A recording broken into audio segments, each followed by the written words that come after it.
Salut, soyez tous bienvenus dans une nouvelle vidéo de l'art muraliste du Mexique. Pour celle-ci, je ferai une petite pause parce que je voudrais vous parler d'une exposition vraiment magnifique qui se déroule maintenant dans le musée d'art moderne à Mexico.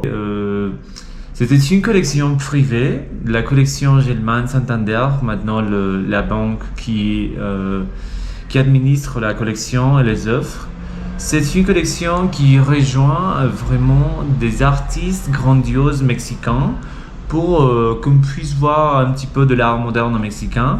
Et bien sûr, il y a Rivera, Orozco, Siqueiros, comme les grands artistes mexicains, les grands muralistes.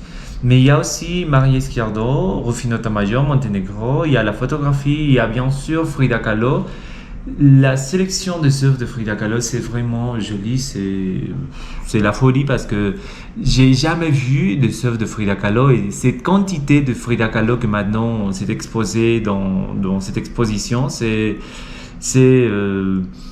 vraiment joli, c'est touchant. Il y a une œuvre que j'ai toujours voulu voir, c'était le câlin d'amour de l'univers, la Terre, qui est représenté par le Mexique.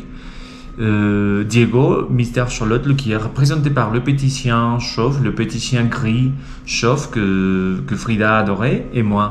Cette œuvre que je voyais toujours dans la Maison Bleue chez Frida, une réplique, une reproduction, je savais pas où ça se trouvait, mais quand je l'ai vu pour la première fois, la première journée de l'exposition, c'était oh là là, une œuvre qui m'a touché, qui m'a vraiment touché, qui m'a vraiment dit beaucoup sur la vie de Frida Kahlo et le talent que je pourrais dire Frida avait en ce moment-là, parce que il y a une offre à la fin de l'exposition que c'est pas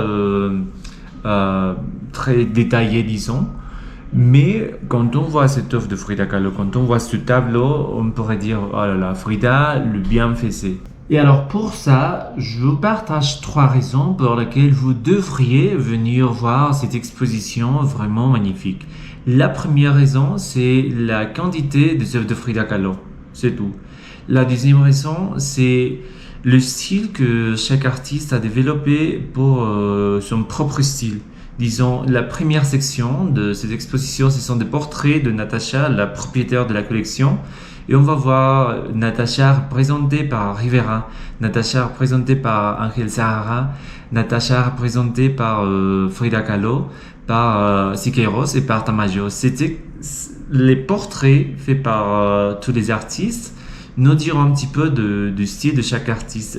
J'ai vraiment adoré cette section de l'exposition parce qu'on voit le style de Siqueiros, on voit le style de Rivera, on voit le style de Frida, etc.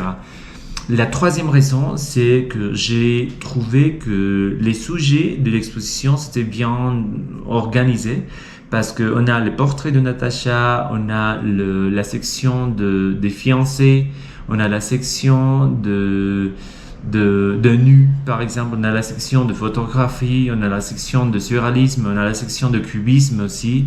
Alors c'est, je pense, bien organisé pour nous montrer un petit peu de cette grande collection de l'art mexicain moderne. Et alors les amis, on se voit à la prochaine. Merci de regarder cette vidéo, n'oubliez de la partager. Et on se voit à la prochaine pour continuer nos conversations sur l'art muraliste du Mexique et sur l'art moderne du Mexique.